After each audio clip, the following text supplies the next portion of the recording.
Wayanad township നിർമ്മാണം അവസാന ഘട്ടത്തിലെത്തിയ വീടുകളിൽ വിള്ളൽ. വയനാട് ടൗൺഷിപ്പിൽ നിർമ്മാണം അവസാന ഘട്ടത്തിലെത്തി നിൽക്കുന്ന വീടുകളിൽ വിള്ളൽ. ആദ്യഘട്ടത്തിൽ കൈമാറുന്ന 178 വീടുകളിലെ 2 വീടുകൾക്കാണ് വിള്ളൽ. ഈ മാസവും ടൗൺഷിപ്പ് താമസയോഗ്യമാകില്ല എന്നാണ് വിവരം. ടൗൺഷിപ്പിൽ നിർമ്മാണം വൈകുന്നതിൽ ആശങ്കയുണ്ടെന്നും ദുരന്തബാധിതർ പറഞ്ഞു.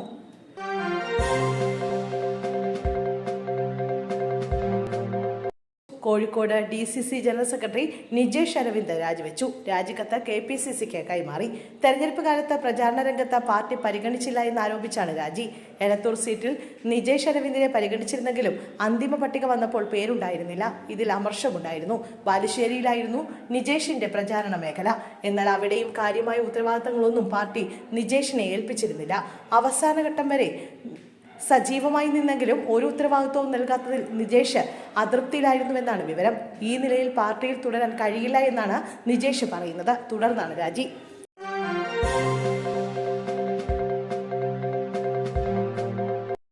അമ്മയെ തനിച്ചാക്കി പോയതല്ല, അച്ഛന് വഴി തെറ്റിയതാണ്. വയോധികയെ മകൻ കൂട്ടിക്കൊണ്ടുപോയി. എറണാകുളം KSRTC ബസ് സ്റ്റാൻഡിൽ ഉപേക്ഷിക്കപ്പെട്ട നിലയിൽ കണ്ടെത്തിയ വയോധികയ്ക്ക് ഒടുവിൽ തുണയായി മകനെത്തി.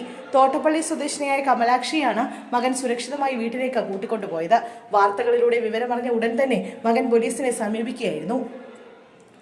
കമലാക്ഷിയെ മകൻ മനഃപൂർവ്വം ഉപേക്ഷിച്ചതല്ലെന്നും സാഹചര്യങ്ങൾ ഒത്തുവന്നില്ല എന്നുമാണ് വ്യക്തമാകുന്നത്. കമലാക്ഷിയുടെ ഭർത്താവിനൊപ്പമാണ് ഇവർ ബസ് സ്റ്റാൻഡിലെത്തിയത്. ആശുപത്രിയിൽ പോകാനായി ഭർത്താവും ബന്ധുക്കളും സ്റ്റാൻഡിൽ ഇരുത്തി എന്നാണ് കമലാക്ഷി പോലീസിനോട് പറഞ്ഞിരുന്നത്. അമ്മയെ അച്ഛനോടൊപ്പം വിട്ടതായിരുന്നു. അച്ഛൻ ഓർമ്മക്കുറവുള്ളതിനാൽ വഴിതെറ്റിപ്പോയതാണ്. വാർത്ത കണ്ടപ്പോഴാണ് വിവരമറിയുന്നത്. കമലാക്ഷിയുടെ മകൻ പറഞ്ഞു.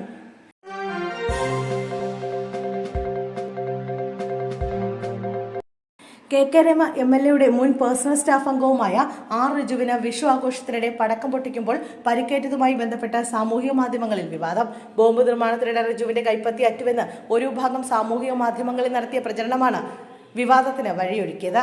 ഇതോടെ ഫേസ്ബുക്ക് ലൈവിൽ വന്ന് റിജു തന്നെ കാര്യങ്ങൾ വിശദീകരിച്ചു.